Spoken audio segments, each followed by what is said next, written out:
नमस्कार, आप देख रहे हैं चैनल न्यूज में। हूं आपके साथ उन्नति भटनागर। बुलेटिन की शुरुआत करेंगे बड़ी खबर के साथ, जहां जम्मू कश्मीर पुलिस का तलाशी अभियान जारी है, जहां घाटी में कई ठिकानों पर पुलिस की छापेमारी, साइबर आतंकी मामले की जांच के तहत कार्रवाई की जा रही है।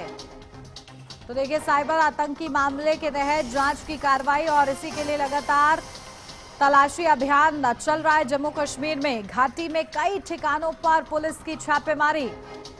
तो साइबर आतंकी मामले में ये छानबीन जम्मू कश्मीर पुलिस के इस वक्त चल रही है और जगह जगह देखिए तलाशी अभियान चलाया जा रहा है।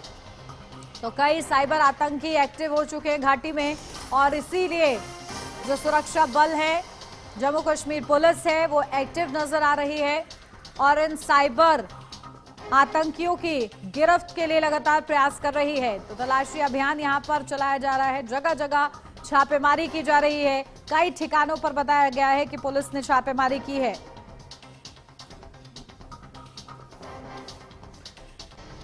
तो जम्मू कश्मीर पुलिस का तलाशी अभियान लगातार जारी है। रुक करेंगे अगली बड़ी खबर का। आंध्र प्रदेश के कोवूर फ्लाईओवर पर उस समय अफरा तफरी मच गई जब एक निजी यात्री बस में अचानक आग लग गई, जहां पूर्वी गोदावरी जिले के कोवूर ग्रामम पुल के पास एक निजी ट्रैवलर बस में आग लग गई और वह पूरी तरह जलकर खाक हो गई। बताया जा रहा है कि आग लगते ही बस में सवार यात्रियों में दहशत फैल गई, लेकिन चालक और कंडक्टर की सूझबूझ से सभी यात्रियों को समय रहते बस से उतार दिया गया है। इस हादसे में कोई भी यात्री घायल नहीं हुआ है। प्रत्यक्षदर्शियों के अनुसार बस चलती हालत में थी, तभी इंजन के पास से धुआं निकलने लगा। कुछ ही मिनटों में आग ने पूरी बस को अपनी चपेट में ले लिया। सूचना मिलते ही फायर ब्रिगेड की टीम मौके पर पहुंची और आग पर काबू पाया गया, लेकिन तब तक बस पूरी तरह जल चुकी थी। घटना के कारण फ्लाईओवर पर कुछ देर के लिए यातायात बाधित रहा। पुलिस ने मौके पर पहुंचकर ट्रैफिक को नियंत्रित किया है और मामले की जांच शुरू कर दी है। प्रारंभिक जांच में आग लगने की वजह शॉर्ट सर्किट मानी जा रही है। प्रशासन ने राहत के समय रहते यात्रियों को सुरक्षित निकाल लिया गया है, जिससे एक बड़ा हादसा टल गया है।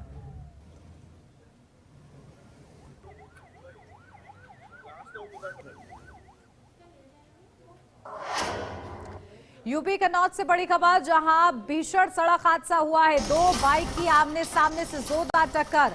हादसे में एक युवक की मौत हो गई है, एक घायल बताया जा रहा है। तो घायल को अस्पताल में भर्ती कराया गया है।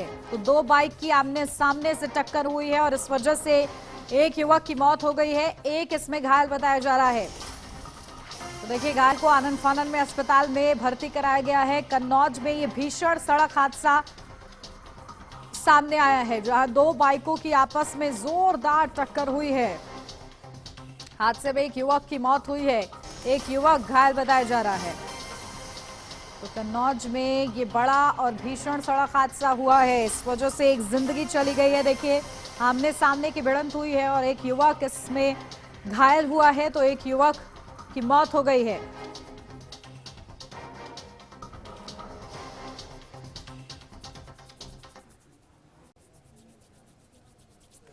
तो तस्वीरें आपको दिखा रहे हैं हादसे के बाद की जो भयावह स्थिति रही वहां पर, जहां एक बुरी परिस्थिति वहां पर बनी, जहां हादसा हुआ और क्योंकि आमने सामने से दो बाइकों की टक्कर हुई और इस वजह से एक की मौत, एक घायल हुआ है।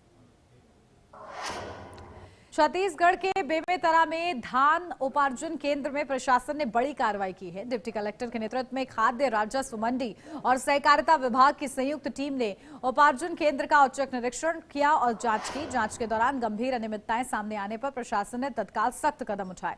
संयुक्त टीम ने उपार्जन केंद्र में रखे गए मोटा धान के 5 स्टैक की जांच की है, जिसमें पुराना धान और अमानक श्रेणी का नया धान मिश्रित रूप में पाया गया है। धान की गुणवत्ता शासन द्वारा निर्धारित मानकों के अनुरूप नहीं पाई गई है। इसके बाद टीम ने 10,000 बोरे धान को अस्थायी रूप से जब्त कर उनके परिवहन पर रोक लगा दी है।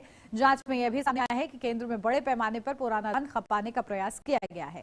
साथ ही नए धान की गुणवत्ता भी बेहद खराब पाई गई है, जहां सैंपल में अधिक नमी, टूटन, कचरा, मिट्टी और अन्य अपशिष्ट पदार्थ मिले हैं, जो गुणवत्ता मानकों का स्पष्ट उल्लंघन है। कलेक्टर बेमेतरा प्रतिष्ठित मंगाई ने कहा है कि धान उपार्जन में किसी भी तरह की लापरवाही या अनियमितता बर्दाश्त नहीं की जाएगी। दोषियों के खिलाफ कड़ी कार्रवाई की जाएगी।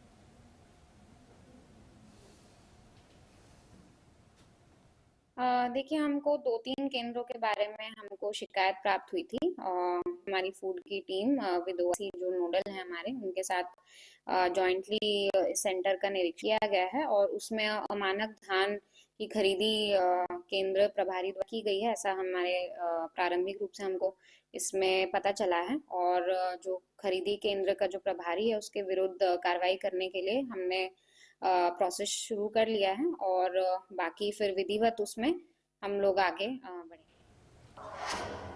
और इस बीच रुक करेंगे अगली बड़ी खबर का। राजधानी दिल्ली में ठंड का कहर जारी है। दिल्ली में साल 2026 का पहला कोल्ड डे मंगलवार को रिकॉर्ड किया गया है।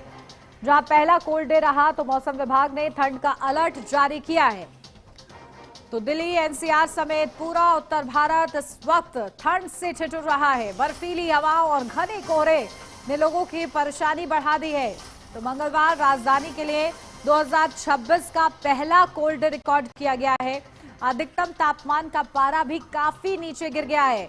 तो मौसम विभाग ने यह अनुमान लगाया है कि बुधवार को भी दिल्ली, एनसीआर में इसी तरह के हालात बने रहेंगे। मौसम विभाग के मुताबिक मंगलवार को दिल्ली में अधिकतम तापमान 13 से 16 डिग्री रिकॉर्ड किया गया। पालम और लोधी में कोल्ड डे दर्ज किया गया है।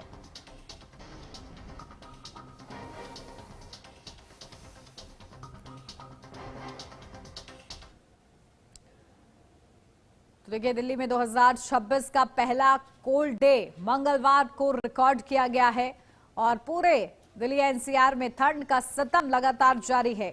तो लोगों की परेशानी बढ़ा रही है ये ठंड, जहां लोगों को घर में कैद होने पर मजबूर कर रही है।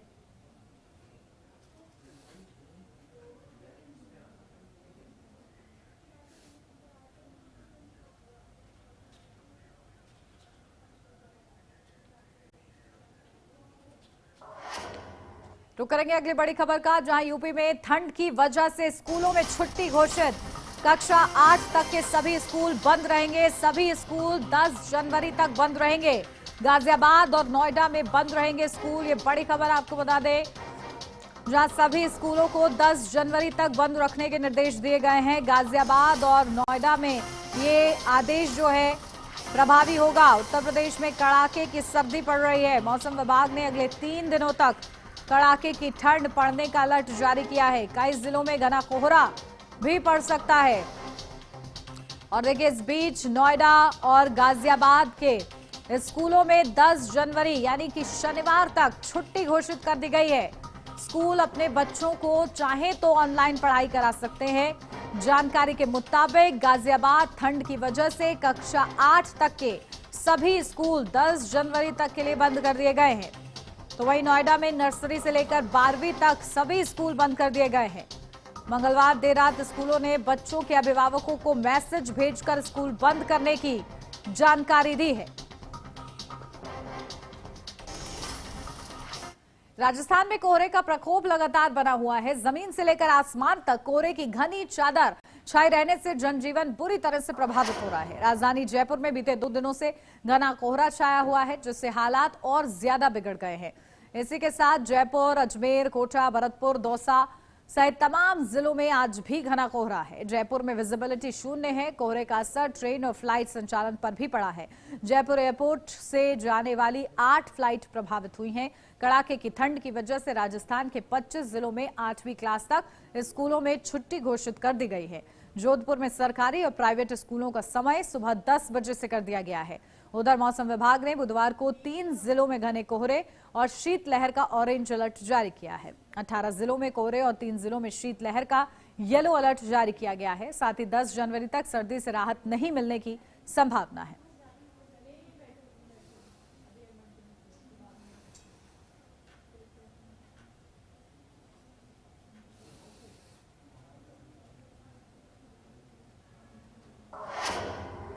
यहाँ रुकें छोटे से ब्रेक के लिए, जल्द हाजिर होते हैं।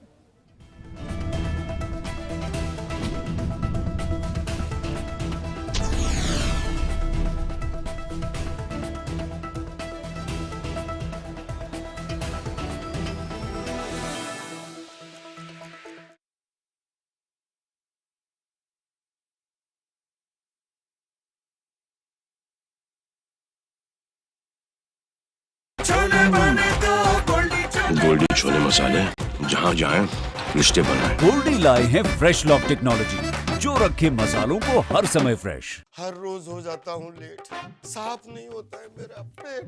अब भी मजा आएगा ना वीडियो। पेट दबा, रोग दबा, सबको पता, फिर तुझको नहीं क्यों है पता? अबे घोचू, अथा इंडिया को मालूम है, पेट दबा, हर रोग दबा, एक ही जगह। मुल्तानी घोका कॉफ सिरप, इसके तुलसी जैसे गुणकारी तत्व तुरंत असर दिखाएं और खांसी को कहें गुड बाय। मुल्तानी घोका कॉफ सिरप।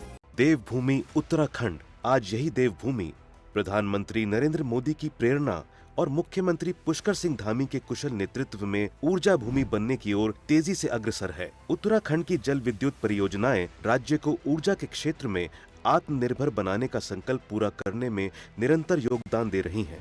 राज्य में जल विद्युत परियोजनाओं के द्वारा 2000 मेगावाट से अधिक बिजली का उत्पादन हो रहा है, जबकि 8000 मेगावाट क्षमता वाली परियोजनाओं पर तेजी से कार्य जारी है। लघु जल विद्युत परियोजनाओं ने भी ऊर्जा उत्पादन में उल्लेखनीय इजाफा किया है।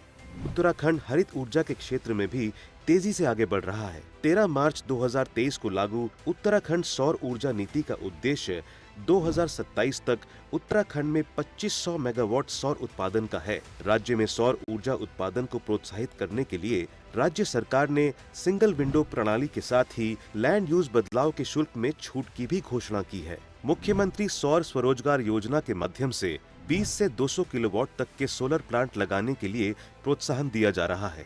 सौर ऊर्जा के बेहतर उपयोग के लिए बैटरी स्टोरेज परियोजना की पहल भी की गई है। इस साल की शुरुआत में मैंने ये प्लांट लगवाया। इस प्लांट की लगने के बाद मैं देख रहा हूँ कि हमारा जो बिजली का बिल है वो आ ही नहीं रहा है। इस ग्लोबल वार्मिंग के दौर में जहाँ लोग बिजली की इतनी खपत हो रही है, इस योजना का लाभ लें। जब हमारा बिल, मेरा बिल जो खुद देखता था मैं कि 1500, 1700, 1800 तक बिल आ जाता था, तो आज आप देखिएगा अभी तक मैंने 1 रुपये भी पेमेंट नहीं किया है। तो निश्चित ही है कि ये बहुत अच्छा स्कीम है। अब उत्तराखंड में भूतापीय ऊर्जा नीति को भी मंजूरी मिल चुकी है। इस नीति के अंतर्गत उत्तराखंड के जियो थर्मल स्प्रिंग्स के जरिए ऊर्जा उत्पादन की राह प्रशस्त होगी। उत्तराखंड सरकार का लक्ष्य है उत्तराखंड को देश के ऊर्जा मानचित्र पर अग्रणी राज्य के रूप में स्थापित करना।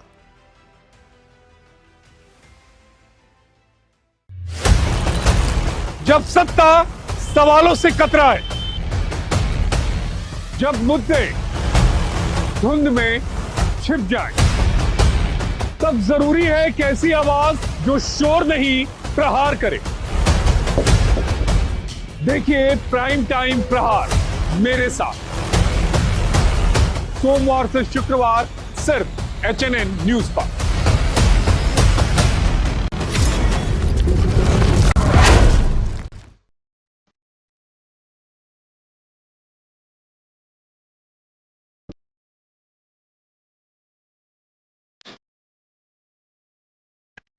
सीएम नायब सिंह सैनी ने वेस्टर्न कमांड मुख्यालय चंडी मंदिर सैन्य स्टेशन का दौरा किया। इस मौके पर सीएम सैनी ने कहा, भारत की इस प्रतिष्ठित कमान के गौरवशाली जब हर तरफ खबरों का शोर, जब सच और अफवाह में फर्क ना हो, तब एक चैनल उठता है सवालों की रोशनी लेकर, आपके हित की आवाज बनकर। HNN न्यूज, जुनून सच दिखाने का।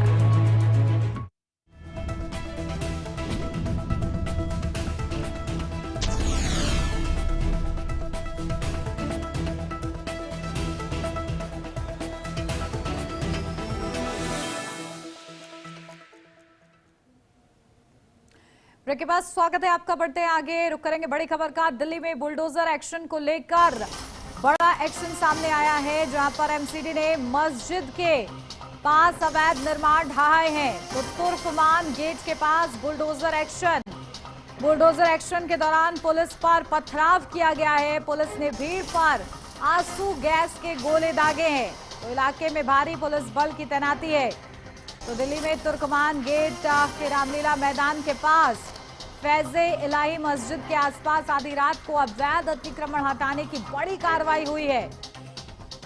7 जनवरी तड़के करीब 10 बुलडोजर और 15 से ज्यादा जेसीबी मशीनों ने डेमोलेशन का काम शुरू किया है। तो इस दौरान हालात तनावपूर्ण हो गए। मस्जिद के बाहर बड़ी संख्या में लोग जमा हो गए और नारेबाजी करने लगे। तो पुलिस ने सभी रास्तों पर बैरिकेडिंग करी है और लोगों को रोकने के लिए हल्का बल प्रयोग भी किया गया है।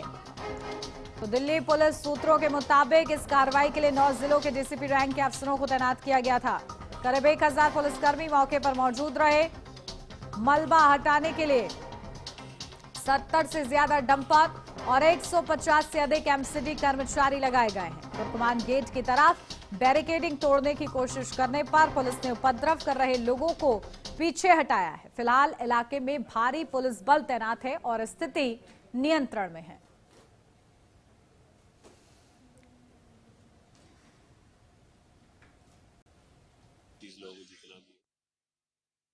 इसके ऊपर पत्थरबाजी करने की कोशिश की, पत्थरबाजी की, उसमें हमारा 5 पुलिस कर्मियों को माइनर इंजरीज हुआ है। उनको वो सब ठीक है। उनकी जो मेडिकल पेपर्स मिलने के बाद हम लोग कार्रवाई करेंगे। ये जो लैंड है जो फैजी लाई की विसिनिटी में है, यहाँ पे एक बैंकिंग हॉल थे और एक क्लिनिक थे, एक डिस्पेंसरी थे, वो दोनों टूटे।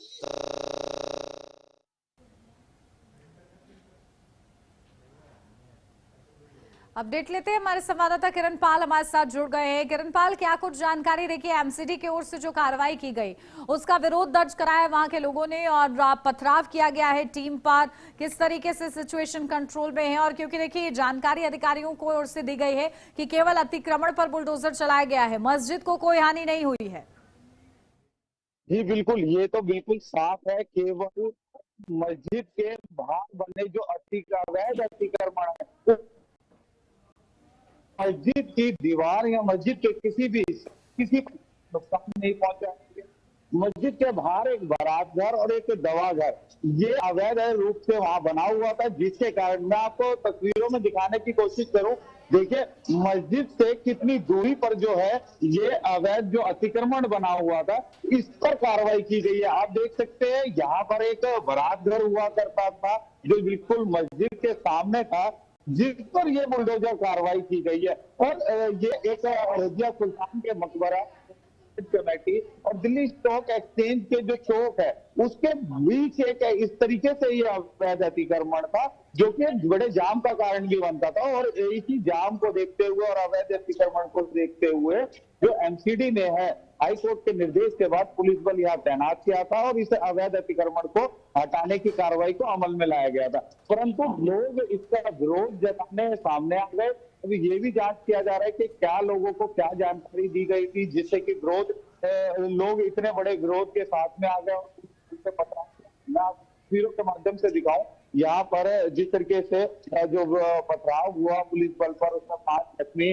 देखिए, तस्वीरों में देख सकते हैं जो तमाम जगह है वहाँ बैरिगेटिंग की गई है। जो पुलिस बल है, आउटर फोर्सेज है, उन्हें तैनात किया गया है। साथ में राइट्स कंट्रोल जो व्हीकल है वज्र, उन्हें यहाँ पर तैनाती की गई है।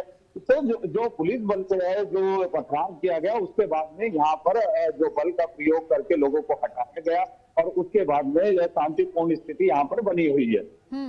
बिल्कुल। और देखिए, अभी भी किरण पाल, आपने जो तस्वीरें हमें दिखाई हैं वहां पर बड़ी संख्या में जो पुलिस बल है वो मौजूद है, यानी कि स्थिति अभी भी शांतिपूर्ण सामान्य की ओर बनने की दिशा में अग्रसर जरूर है, लेकिन अभी पूरी तरीके से शांत नहीं है। जी बिल्कुल, ये कह सकते हैं, क्योंकि जिस तरीके से देखा जा रहा है, कल रात एक भीड़ का बैरिकेडिंग तोड़ने की कोशिश करना, लोगों को एक साथ पुलिस की ओर बढ़ना और फिर पुलिस के ऊपर पथराव हो जाना, ये एक कहीं ना कहीं बड़ा चिंता का विषय था कि आखिर इतनी बड़ी भीड़, क्योंकि अक्सर देखा गया है जो हिंसाएं भड़कने का प्रकरण सामने आता है वो इसी प्रकार से शुरू होता है। पर समय रहते जो डीसीपी सेंट्रल दिल्ली है, उन्होंने इस बात को सुनिश्चित करते हुए जो तमाम जिले की जो पुलिस है उनसे मदद ली और यहाँ पर जो अलग अधिकारियां उनकी तैनाती की गई, आउटर फोर्स की तैनाती गई और भीड़ को हटाने के बाद में जो यहाँ की शांतिपूर्ण स्थिति बन रही थी उस पर काबू देखा जाए। शांतिपूर्ण तरीके से जब तक ये सारा मलबा यहाँ से नहीं हट जाता। मैं आपको एक बात और बता दूं, जब ये यहाँ से मलबा हट जाएगा तो देखे यहीं के लोगों को जो जाम की एक बड़ी समस्या से जूझना पड़ता है उससे निजात भी मिलेगी, क्योंकि अक्सर देखा जाता है ये जो वो इलाका है जहाँ पर एक बड़े जाम की स्थिति बनी रहती है। और ये रामलीला मैदान के जस्ट पीछे बना हुआ, जिसके कारण क्योंकि अक्सर रामलीला मैदान के अंदर कई कार्यक्रम आयोजित किए जाते हैं, कई धरना देखे जाते हैं, तो यहाँ सभी जगह पे एक बड़ा जाम बनता है और इसी को हाईकोर्ट के निर्देश के बाद पुलिस बल हटाने पहुंची थी। बिल्कुल, देखिए केवल डिस्पेंसरी और बताया जा रहा है कि जो बारात घर था उस पर कार्रवाई की गई है, लेकिन इस संबंध में क्या जानकारी किरणपाल, क्या वहां पर जो अवैध अतिक्रमण के खिलाफ कार्रवाई थी वो पूरी हो चुकी है या अभी कुछ बची है? जी देखिए, जो अवैध अतिक्रमण पे बनी हुई डिस्पेंसरी और बारात घर था उसे ध्वस्त कर दिया गया है। और देर रात ही जिस तरीके से देखा गया तो और मूवर मशीनें, जेसीबी, बुलडोजर ये बड़ी संख्या में मंगाई गई और इसे रातों रात ही पूरी तरीके से ध्वस्त कर दी गया। अब जो जेसीबी और डंपर का है वो एमसीडी के अधिकारियों द्वारा केवल यहाँ से जो मलबा है उसे हटाने का काम किया जा रहा है। ठीक है, और जो आसपास का जो इलाका है किरणपाल, क्या नजर आ रहा है, क्योंकि वहां के लोग ही इकट्ठा हुए और पथराव किया गया पुलिस टीम पर, किसी से आपने बात की, क्या प्रतिक्रिया मिली इस पर? देखिए, अभी पुलिस ने जो आउटर फोर्सेज है उनकी तैनाती बढ़ा दी है। अगर हम घाटी इलाके की बात करें तो सभी रूटों को डाइवर्ट कर दिया गया है। बाहर जो भी भारी व्यक्ति है उन्हें अंदर नहीं आने दिया जा रहा है जब तक ये कार्रवाई पूरी नहीं हो जाती है। और साथ ही इस बात का भी ख्याल रखा जा रहा है कि कहीं पर किसी तरीके से लोग इकट्ठा होकर किसी तरीके बिल्कुल, देखिए कोई अप्रिय घटना ना हो इसका विशेष ख्याल रखा जा रहा है। ठीक है, बहुत शुक्रिया किरणपाल आपका तमाम जानकारी के लिए। और इसी के साथ इस बुलेटिन में बस इतना ही। खबरों का सिलसिला आगे भी जारी रहेगा, आप बने रहिए एचएनएन न्यूज के साथ।